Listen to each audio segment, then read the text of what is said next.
Today on Riffs, Beards, and Gear, we check out my custom Stingray RS from Ernie Ball Music Man.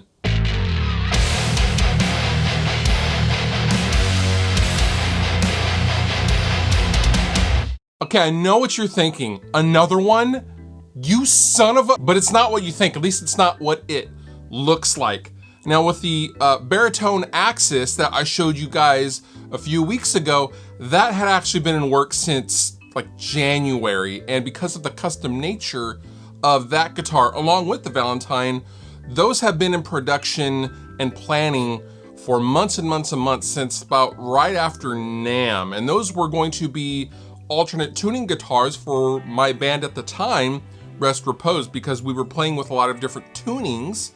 And yes, that's the origin of those guitars. Fast forward several months, and I needed two tour guitars for Dragged Under, which we play in drop C sharp, not baritone. I don't need a baritone for that. I don't need another guitar set up for drop B because I'm no longer I don't have a need for those tunings. So I needed two other guitars that were specifically for drop C sharp.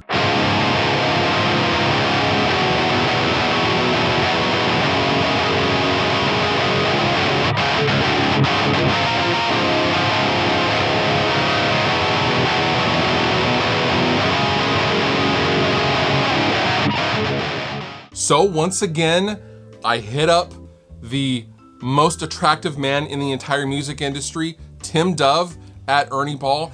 I said, hey, I love this Stingray, this red Stingray that I have, but I hate where the switch is, and I'd love to change a few things, and I wanna see about getting another Stingray.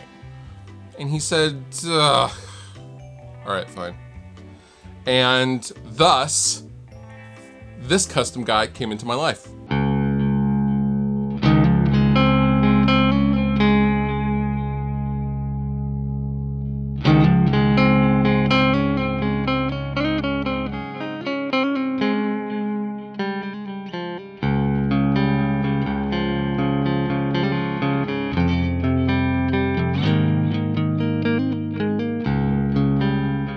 Now, what is this exactly?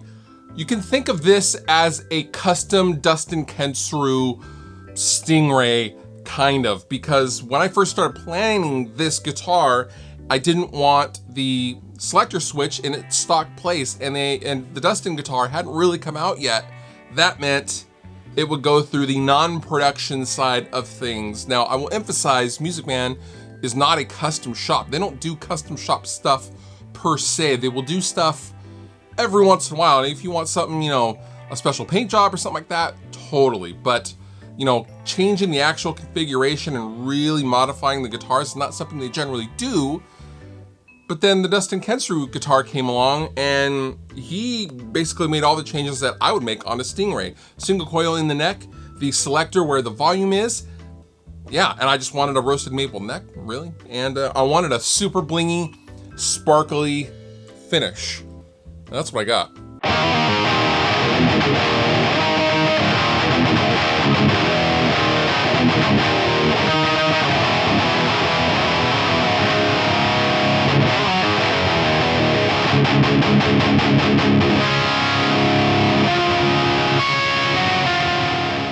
Now, I just got this guitar yesterday, and I have yet to install the Fishman kill switch engage pickup in the bridge and a Black Fishman single coil in the neck, which will be going in very soon, which is why I didn't bother with the really cool stacked volume and tone pot that the Dustin guitar comes with.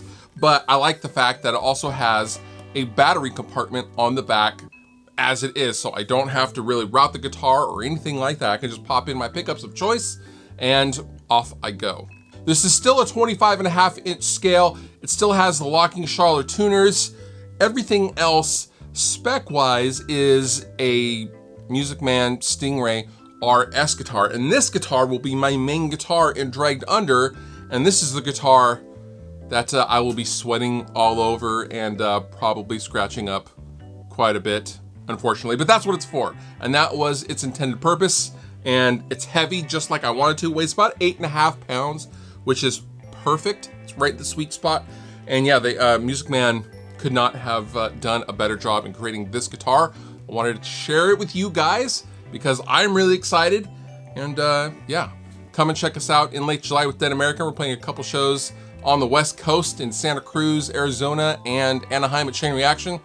Come on out and say hi to it or me. But if you want to talk to the guitar, that's cool too.